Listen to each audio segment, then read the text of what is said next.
मुंबई मनपा निवडणुकीसाठी शिवसेना भाजप यांच्यात युतीची चर्चा सुरू असताना दुसरीकडे भाजपने 227 वॉर्डांचा आढावा घेत उमेदवारांची चाचपणी करायला सुरुवात केली आहे। मुंबई भाजपच्या निवडणूक समितीच्या बैठकीला सुरुवात झाली आहे। 3 दिवस ही बैठक चालणार आहे।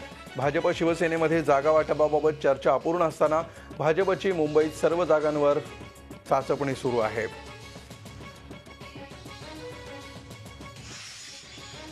राज्यात आणि केंद्रात पारदर्शी कारभार करा असं सांगत भाजपच्या पारदर्शी अजेंड्याच्या मुद्द्यावर शिवसेनेनं पलटवार केला आहे। राज्याच्या मंत्रिमंडळ बैठकीला विरोधी पक्ष आणि पत्रकारांना आणून बसवा अशी मागणी शिवसेना आमदार अनिल परब यांनी केली आहे। नोटाबंदीचा निर्णय घेताना ही पारदर्शकता का बाळगली गेली नाही असा सवालही त्यांनी केला आहे। दरम्यान युतीबाबत दुसरी बैठक दुपारी 1 वाजता विनोद तावडेंच्या शासकीय निवासस्थानी होतीये। मुख्यमंत्री आणि उद्धव ठाकरेंनी प्राथमिक चर्चा केल्याची माहिती सूत्रांनी दिली आहे। पारदर्शी अजेंड्याबद्दल निर्णय मुख्यमंत्री आणि उद्धव एकत्रच घेतील असं समजतंय।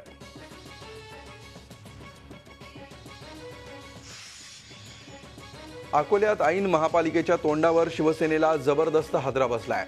अकोल्याचे शिवसेनेचे उपमहापौर विनोद मापारी यांनी भाजपमध्ये प्रवेश केलाय। त्यांच्या या आकस्मिक निर्णयानं अकोल्याच्या राजकीय वर्तुळात चांगलीच खळबळ उडाली आहे। गेल्या आठवड्याभरापासून शिवसेना भाजपमध्ये एकमेकांची नगरसेवक पळवापळवी सुरू आहे। याआधी शिवसेना नगरसेविका योगिता पावसाळे भाजपात तर भाजपच्या नम्रता मोहोड या नगरसेविकेनं शिवसेनेत प्रवेश केला होता। भाजपात खेचलाय। अकोल्याचे खासदार संजय धोत्रे यांच्या उपस्थितीत भाजपच्या शहर कार्यालयात हा पक्षप्रवेश सोहळा पार पडला।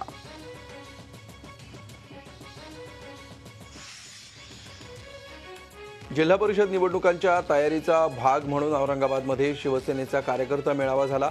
या ठिकाणी कार्यकर्त्यांसह नेत्यांची युती होऊ नये अशीच इच्छा असल्याचं चित्र पाहायला मिळालं। युती झाली नाही तर भाजप भुईसपाट होईल याबाबत आमच्याकडे रिपोर्ट असल्याचं मंत्री अर्जुन खोतकर म्हणाले। तर आपला खरा प्रतिस्पर्धी भाजप आहे, त्यामुळे कामाला लागा आणि धनुष्यबाण निवडून आला असं आवाहन खासदार चंद्रकांत खैरे यांनी केलं आहे।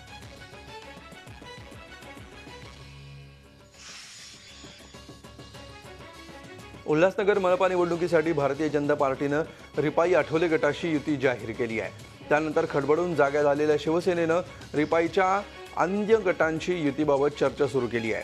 त्यामुळे आठवले गटाव्यतिरिक्त अन्य गटांना रातोरात सोन्याचा भाव आलाय। भाजपनं रिपाईला 14 जागा दिल्या आहेत। त्यामुळे शिवसेनेच्या गटात अस्वस्थता निर्माण झाली आहे। यामुळे शिवसेना भाजप यांच्या युतीबाबत सुरू असलेली चर्चा पूर्णपणे थांबली आहे। मुंबई महापालिका निवडणुकीच्या तोंडावर शिवसेनेतील अंतर्गत वाद पेटलाय। दहिसरमध्ये पुन्हा एकदा शोभा राऊळ शीतल म्हात्रे विरुद्ध घोसाळकर असा संघर्ष निर्माण झालाय। शोभा राऊळ शीतल म्हात्रे आणि नगरसेवक अवकाश जाधव यांनी आचारसंहितेचा भंग केल्याची तक्रार नगरसेवक अभिषेक घोसाळकर यांनी दाखल केली। या तक्रारीनंतर या तिघांना कारणे दाखवा नोटीस बजावण्यात आली आहे। या 3 नगरसेवकांनी 14 जानेवारीला वॉर्ड क्रमांक 8 मध्ये कर्मयोग उद्यानाचं उद्घाटन आचारसंहिता लागल्यानंतर केलं होतं।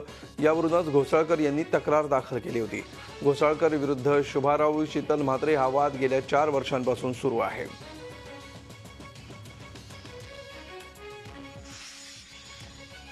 जिल्हा परिषद आणि महापालिका निवडणुकींच्या रणसंग्रामाला सुरुवात झाली आहे। मुंबईत राष्ट्रवादीनं निवडणुकीचा पहिला महिला मेळावा घेत प्रचाराला सुरुवात केली आहे। मुंबई महापालिकेतील सत्ताधारी शिवसेनेच्या डिड यू नो या संकल्पनेला यू शुड नो असं प्रत्युत्तर देत राष्ट्रवादीनं सोशल मीडियाच्या माध्यमातून कॅम्पेनिंग सुरू केलं आहे।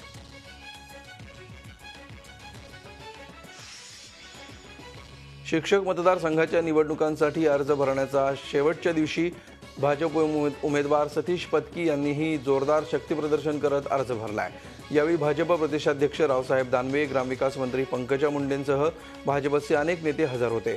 मोठी रॅली काढत भाजपनं जोरदार शक्तीप्रदर्शन केलं आणि विभागीय आयुक्त कार्यालयासमोर सभा घेत सध्याचे शिक्षक आमदार विक्रम काळे यांच्यावर टीकेचा भडीमार केला।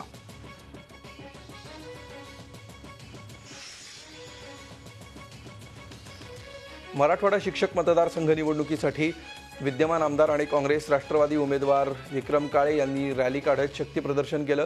त्यांनी विभागीय आयुक्त कार्यालयात अर्ज दाखल केला। गेली 5 वर्ष शिक्षकांसाठी काम केलं, त्यामुळे शिक्षक निवडून देतील असा विश्वास त्यांनी व्यक्त केला।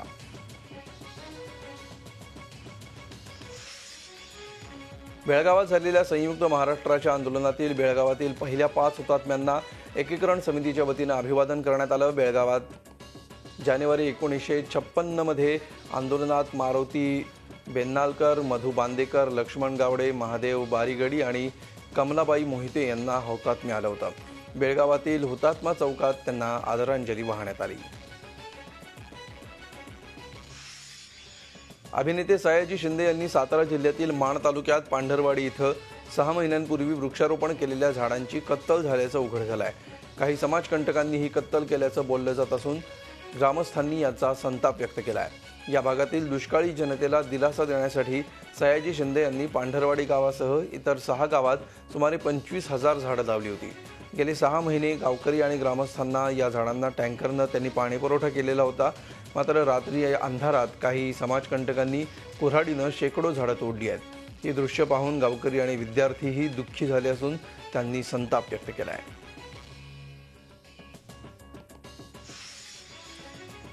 पुणे जिल्ह्यातल्या भोसरी MIDC भूखंड घोटाळा प्रकरणी तपास सुरू करण्याचे आदेश संबंधित यंत्रणांना मुंबई उच्च न्यायालयानं दिले आहेत. त्यामुळे माजी महसूल मंत्री एकनाथ खडसे यांच्या अडचणी आणखीनच वाढल्या आहेत. या प्रकरणी तक्रार दाखल आहे. त्यामुळे MIDC महसूल विभाग आणि पोलीस खात्यानं चौकशी आयोगाच्या अहवालाची वाट न पाहता चौकशी सुरू करावीत असे निर्देश न्यायालयाने दिले आहेत.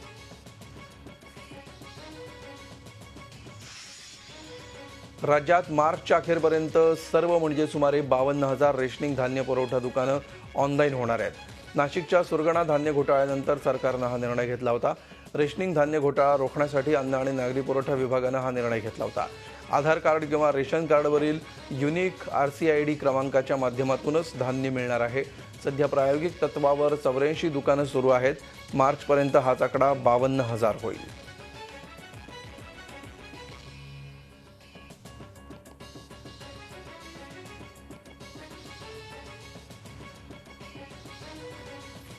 सरकारच्या विभागांमध्ये या आर्थिक वर्षाच्या अखेरपर्यंत वस्तूंच्या खरेदीच्या प्रस्तावावर बंदी आणण्यात आली आहे. यानुसार 17 जानेवारीनंतर 50,000 रुपयांच्या वर कुठल्याही वस्तूच्या खरेदीला बंदी आणण्यात आली आहे.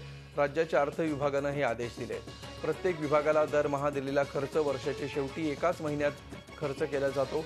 हा अनियमितपणा रोखण्यासाठी हा निर्णय घेण्यात आला आहे. 50,000 रुपयांच्या खालच्या वस्तू खरेदी करायला बंधन नाही असंही या निर्णयात म्हटलं आहे. गृह विभागाला मात्र हा GR लागू असणार नाही. आजपासून हा निर्णय लागू होणार असल्यामुळे सर्वच विभागाचे धाबे दणाणले.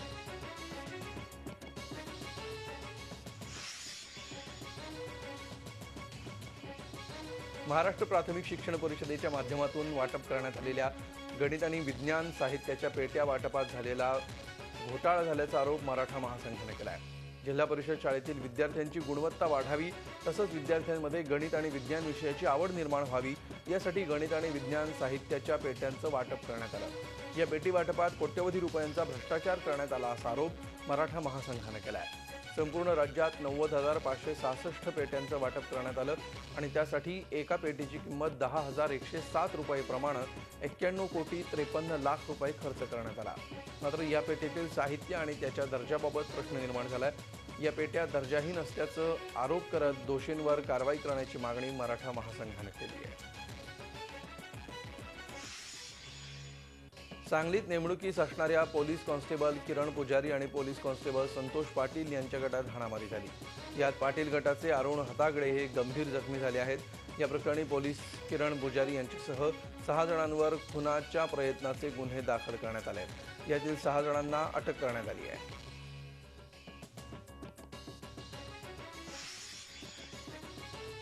रत्नागिरीतल्या दापोली तालुक्यातल्या कोळथरे समुद्र किनाऱ्यावर कासवांच्या 84 पिलांना समुद्रात सोडण्यात आलं. ऑलिव्ह रिडली जातीची ही कासवं आहेत. कासवांनी नोव्हेंबर महिन्यापासून किनाऱ्यावर घातलेली अंडी शोधून सुरक्षित ठेवण्यात आली होती. आगोमचे संचालक दीपक महाजन आणि कासव मित्र केदार तोडणकर यांनी पहिल्या टप्प्यातली ही 84 पिल्लं समुद्रात सोडली.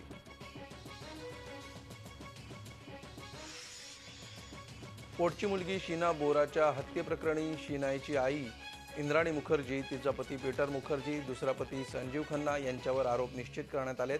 या तिघांवरही कलम 302 अंतर्गत शीना बोराची हत्या करणं, हत्येचा कट रचणं असे आरोप निश्चित आहेत. याशिवाय पीटर मुखर्जीवर खोटी कागदपत्र तयार करण्याचाही आरोप लावण्यात आला आहे. या प्रकरणी ड्रायव्हर श्याम राय याला माफीचा साक्षीदार करण्यात आलाय. त्यामुळे त्याच्यावर कुठलाही आरोप नाही. येत्या 1 फेब्रुवारीपासून खटल्याच्या सुनावणीला सुरुवात होईल.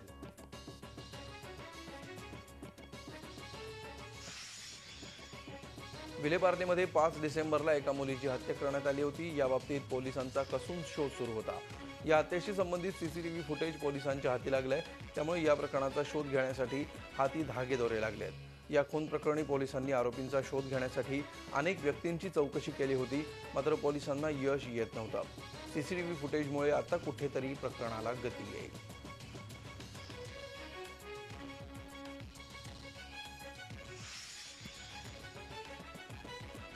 20 नोव्हेंबर 2016ला कानपूरजवळ झालेल्या रेल्वे अपघातामागे ISIचा हात असल्याचं पुढे आलंय। बिहार पोलीस आणि ATSने केलेल्या कारवाईत 3 सराईत गुन्हेगारांना अटक करण्यात आली आहे। मोतीहारी जिल्ह्यात हे तिघे जण सापडले असून त्यांचे नेपाळमधल्या ISI ऑपरेटरशी संबंध असल्याचं चौकशीत पुढे आलंय। कानपूरप्रमाणेच बिहारमधल्या घाडासहन गावाजवळ देखील घातपात घडवण्याचा या तिघांचा प्रयत्न होता, पण बिहार पोलिसांनी हा प्रयत्न हाणून पाडलाय। कानपूरजवळ झालेल्या अपघातात पाटणा इंदोर एक्सप्रेसचे डबे रुळावरून उतरल्यामुळे 142 लोक मृत्युमुखी पडले होते। त्यानंतर काही दिवसातच उत्तर प्रदेशातच अजमेर सियालदा एक्सप्रेसचाही डबा घसरला होता, पण त्यात कोणतीही मोठी जीवितहानी झाली नाही। या प्रकरणी अटक करण्यात आलेल्या तिघांची कसून चौकशी केल्यावर अनेक धक्कादायक गोष्टी पुढे आल्या आहेत। अभिनेता सलमान खान विरोधात राजस्थानमध्ये सुरू असलेल्या अवैधरित्या शस्त्रास्त्र बाळगण्याच्या खटल्याचा आज निकाल येण्याची शक्यता आहे। या प्रकरणी आज जोधपूर न्यायालयात अंतिम सुनावणी अपेक्षित आहे। सलमानवर आरोप सिद्ध झाले तर त्याला जास्तीत जास्त 3 वर्ष तुरुंगवासाची शिक्षा होऊ शकते। 1998 साली सलमान खाननं एका चिंकारा जातीच्या हरणाची आणि 2 काळविटांची शिकार केल्याप्रकरणी जोधपूरमध्ये खटला दाखल करण्यात आला। तेव्हापासून सलमान खानवर एकूण 4 खटले सुरू होते।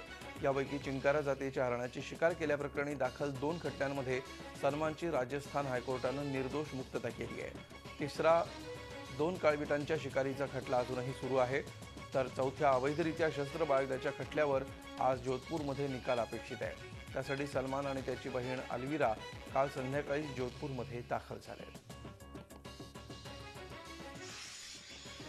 भारत एकटा शांततेच्या मार्गावर चालू शकत नाही, पाकिस्ताननेही तोच मार्ग धरायला हवा, अशा शब्दात पंतप्रधान नरेंद्र मोदी यांनी पाकिस्तानला सुनावलंय। नवी दिल्लीत आयोजित रायसिना डायलॉग कार्यक्रमात ते बोलत होते। भारताच्या परराष्ट्र धोरणाची दिशा स्पष्ट करताना पंतप्रधानांनी पुन्हा एकदा पाकिस्तानला टार्गेट केलं। पाकिस्तानशी चर्चा करण्याबाबत भारत सकारात्मक आहे, मात्र त्यांनी दहशतवादापासून फारकत घेणं ही अट आहे, असं मोदी म्हणाले। यावेळी पंतप्रधानांनी चीनलाही अप्रत्यक्ष टोला लगावला आहे। 2 सामर्थ्यशाली शेजाऱ्यात मतभेद असणं स्वाभाविक आहे, त्यात आश्चर्य वाटण्यासारखं काहीच नाही, असं सांगत भारतही चीनच्या बरोबरीचा असल्याचं मोदींनी अधोरेखित केलंय। उत्तर प्रदेशात समाजवादी पक्ष, काँग्रेस आणि राष्ट्रीय लोकदल या 3 मोठ्या पक्षांची आघाडी जाहीर होण्याची शक्यता आहे। अखिलेश यांच्या नेतृत्वाखाली निवडणूक लढवायला काँग्रेस तयार असल्याचे संकेत मिळत आहेत। शीला दीक्षित यांनीही तसाच सूर लावलाय। समाजवादी पार्टीशी आघाडी करण्यात काँग्रेस तयार असल्याचं दीक्षित यांनी म्हटलंय। निवडणूक आयोगानं सायकलचं चिन्ह अखिलेश यादवांचंच असल्याचा निर्वाळा दिल्यावर ही आघाडी घोषित होण्याची शक्यता आहे। काँग्रेसला 100 जागा सोडण्याची तयारी अखिलेश गटानं केल्याची सूत्रांची माहिती आहे। नायजेरिया हवाई दलाच्या लढाऊ विमानानं चुकीनं निर्वासितांच्या छावणीवर केलेल्या बॉम्ब हल्ल्यामुळे 50 जणांचा बळी केलाय। बोको हराम या दहशतवादी संघटनेचा बिमोड करण्यासाठी सुरू असलेल्या कारवाई दरम्यान ही घटना घडली आहे। लष्करी कमांडर मेजर जनरल लकी इराबॉर यांनी या घटनेला दुजोरा दिलाय। बोको हरामच्या दहशतवाद्यांची जमवाजमव होत होती असा संदेश मिळाल्यानंतर इराबॉस यांनी त्यांचा खात्मा करण्याची मोहीम आखली होती, मात्र ही चूक कशी घडली याची आता चौकशी होणार आहे।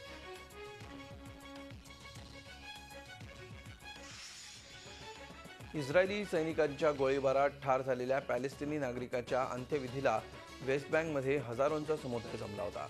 सोमवारी तेकोवा इथं हिंसाचार उसळल्यानंतर इस्रायली बॉर्डर पोलिसांनी दंगलखोरांवर गोळ्या चालवल्या होत्या। टर्कीच्या इस्तांबूलमध्ये नाईट क्लबमध्ये गोळीबार करणाऱ्या हल्लेखोराला अटक करण्यात आली आहे। हुरियत या स्थानिक वृत्तपत्रानं ही बातमी दिली आहे। नववर्ष स्वागताचा जल्लोष सुरू असताना झालेल्या हल्ल्यात 39 जणांचा बळी गेला होता।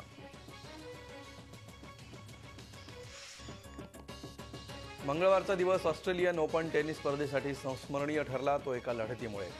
इवो कार्वोलिक याच्या प्रदीर्घ विजयी लढतीनं ऑस्ट्रेलियन ओपनचा विक्रम मोडीत काढला गेला। थोड्या नव्हे तर तब्बल 84 गेम्सची मॅरेथॉन लढत इवो कार्वोलिक आणि होरासिओ झेबलॉस यांच्यात खेळली गेली।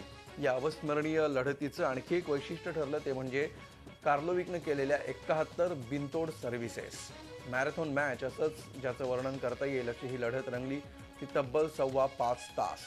यामध्ये विजेत्या कार्लोविक सोबत झेबलॉस याच्या चिवटपणाची कसोटी पाहिली गेली. 6-7, 3-6, 7-5, 6-2 अशा 4 सेटमध्ये दोघांनी प्रत्येकी 2 सेट जिंकले. त्यामुळे 5वा सेट निर्णायक ठरला. मात्र हा 5वा सेट तब्बल 22-20 इतका लांब खेळला गेला.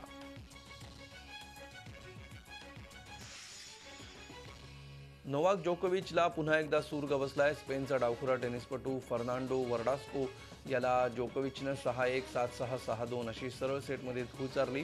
जोकोविचनं वर्डास्को याला 3 सेटमध्ये सहज मात दिली. मात्र दुसऱ्या सेटमध्ये वर्डास्कोनं जोकोविचला कडवी लढत दिली.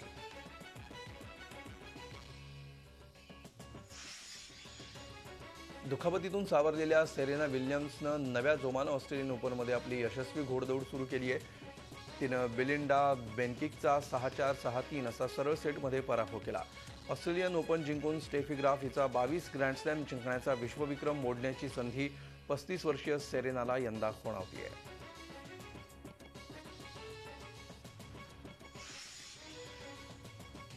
आमिर खाननं उशिरा का होईना झायरा वासिमला पाठिंबा दिलाय. मेहबूबा मुफ्ती यांच्या झायराच्या भेटीवरून सध्या वाद सुरू झालाय. यावर आमिरनं झायराला पाठिंबा दर्शवलाय. मी झायराची पोस्ट वाचली. तिला अशा प्रकारची पोस्ट का लिहावी लागली हे मी समजू शकतो. झायरा, तू घाबरू नकोस, आम्ही तुझ्या पाठीशी आहोत. तुझ्यासारखी हुशार धाडसी मुलगी केवळ भारतच नव्हे तर जगभरातील तरुणांसाठी रोल मॉडेल आहे. झायराला तिचं आयुष्य जगू द्या असं म्हणत आमिरनं झायराला पाठिंबा दिलाय.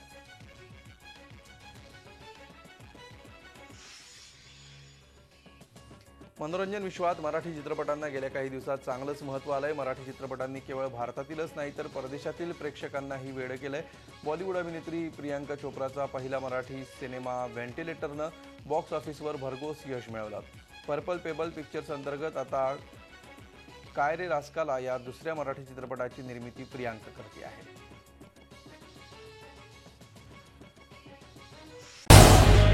झी 24 तास रहा एक पाऊल पुढे.